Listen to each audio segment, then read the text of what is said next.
Brian Scalabrine, my boy, on the sideline. Yeah, Kyle, absolutely. This is a big game for the Celtics. First of all, you want to own the season series. With a win tonight, they can own the tiebreaker. But it's going into this game. You remember that Utah game when they had the shot blocking? Hassan Whiteside also could protect the rim. Miami did a great job of defending the three-point line. So Celtics love to move the ball, love to get up those three-point shots. But when they take that away, what do they go to? Look for a lot of dribble handoffs. Isaiah Thomas off the ball, as well as Avery Bradley coming in for those dribble handoffs. And also late, watch Evan Turner in the fourth quarter bring a lot of high pick and roll. You could already see the impact of Crowder right away. 2 rebounds, a steal. That one picking this ball up right here on the scramble. This is who Crowder is. Look at this ball. It's on the floor. Plumlee goes down, but look at the play by Crowder. Going over to Harkless. Now he gets the foul.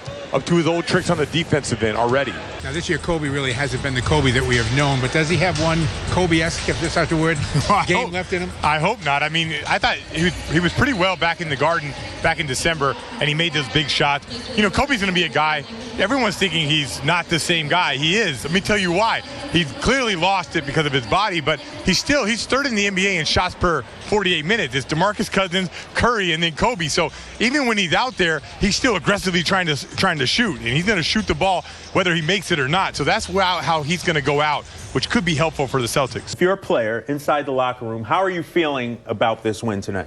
I mean, these guys know. They know it was an ugly win, and they know they got away with it. And they also know that it was a tough trip coming off, a successful trip, flying back on the red eye. So I think that these guys overall say, hey, guys, it's not what we wanted, not how we wanted to play, but listen, a win is a win, and now let's move on to Friday.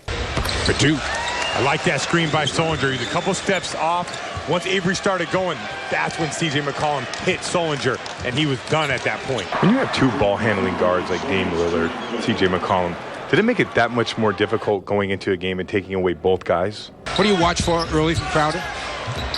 Timing, spacing, just like that. You know, he was supposed to screen and come off the flare.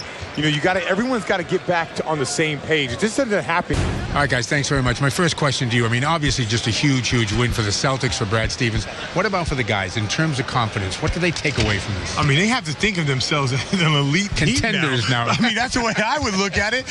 They're coming in on a back-to-back. They lose a heartbreaker in Portland. Jay Crowder doesn't play. The writing's on the wall for these guys just to lay down. Yeah. How do you come away with this? And then Steph Curry goes on a crazy run in the third quarter, and Isaiah answers. He walks by us, and he says, all it takes for me is one shot, right. And he goes out there and delivers. This win right here can really catapult the team into a whole new direction. Scal, what's been the key to their success at home lately, you think?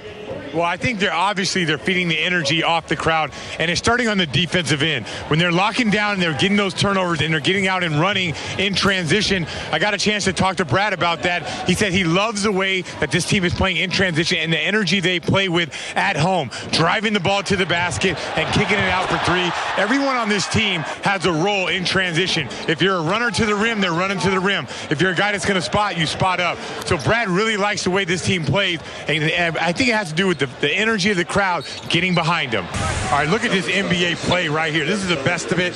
2 guys going way above the rim. Plumlee keeps it alive, gets it back, and puts it back in. That last foul on Solinger, that's a tough position to be in. You got to come up and trap these guards, and then Plumlee going to the basket. You had to sprint back and block him before he got to the rim. Not an easy task for these bigs, but that's what happens when you have good guards who can come off screen and knock down the 3. So here's his effective field goal percentage. Overall, from all over, it's 48%. Now, if you zoom in and you just look at the threes, which that's what I want to take a look at, and I want to pull the separation out.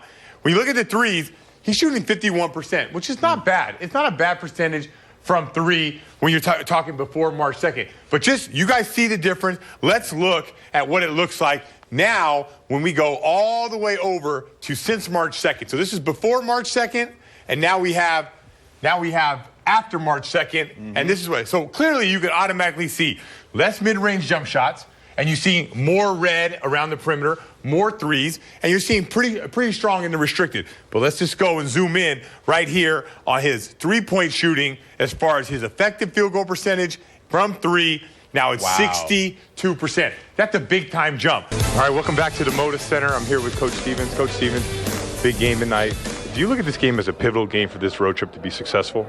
And this is the new challenge now with Mo Harkless, Aminu, They're going to be spreading the floor out, driving closeouts, Plumlee rolling around the middle. What about Avery Bradley? We know he twisted his ankle the other day against the Miami Heat. What's his status for tonight's game, Scout?